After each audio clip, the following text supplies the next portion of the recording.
చేరికల్లో తగ్గేదిలే అంటూ దూసుకుపోతున్నారు రేవంత్ రెడ్డి. ఇప్పటికే 7 బీఆర్ఎస్ ఎమ్మెల్యేలు 6 ఎమ్మెల్సీలకు కండువా కప్పిన పీసీసీ చీఫ్ అసెంబ్లీ సమావేశాలకు ముందే మిషన్ కంప్లీట్ చేయాలని భావిస్తున్నారు. దీంతో హస్తిని వేదికగా ఫిరాయింపులపై యుద్ధం మొదలుపెట్టింది గులాబీ పార్టీ.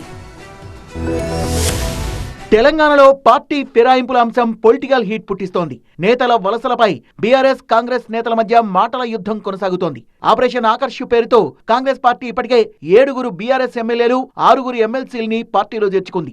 ఈ చేరికలు ఇక్కడితో ఆగవని మరింత మంది బీఆర్ఎస్ నేతలు కారు దిగి హస్తంగూటికి చేరతారని చెబుతున్నారు కాంగ్రెస్ పార్టీ నేతలు. దీంతో ఇష్యూని సీరియస్ గా తీసుకున్న గులాబీ పార్టీ నేతలు హస్తినలో రాజ్యాంగ న్యాయ నిపుణుల్ని సంప్రదించారు. ఈ అంశంపై ఈసీతో పాటు సుప్రీంకోర్టును ఆశ్రయించేందుకు సిద్ధమవుతున్నారు. పార్టీ ఫిరాయింపులపై కాంగ్రెస్ పార్టీ ద్వంద్వ ప్రమాణాలు పాటిస్తోందని మండిపడ్డారు కేటీఆర్. ఫిరాయింపుల నిరోధక చట్టం మరింత కఠినతరం చేస్తామన్న కాంగ్రెస్ దాన్ని గాలికొదిలేసి ఇతర పార్టీల నేతల్ని హస్తం పార్టీలో చేర్చుకుంటుందని మండిపడ్డారు. రాష్ట్రంలో ఆయారం గయారం సంస్కృతికి శ్రీకారం చుట్టిందే కాంగ్రెస్ పార్టీ అని విమర్శించారు. బీఆర్ఎస్ ఎమ్మెల్యే దానం నాగేందర్ ఏకంగా కాంగ్రెస్ టికెట్ పై పోటీ చేయడం అంటే ప్రజాస్వామ్యాన్ని అపహాస్యం చేయడమే అని మండిపడ్డారు. ఇప్పుడు కాంగ్రెస్ పార్టీ చేస్తున్న ఇదంతా భవిష్యత్తులో ఆ పార్టీకే చుట్టుకునే ప్రమాదం ఉందని హెచ్చరించారు. రాహుల్ గాంధీ రాజ్యాంగం పట్టుకోవడమే కాదు, రాజ్యాంగం అప్పుడప్పుడు చదవాలి, రాజ్యాంగ స్ఫూర్తి ప్రకారం నడవాలి. రేపటి రోజున కాంగ్రెస్ కుండే 99 మంది ఎంపీల్లో 20-30 మంది ఇంకో పార్టీలో చేరారనుకోండి, అది సమ్మతమేనా కాంగ్రెస్ పార్టీకి?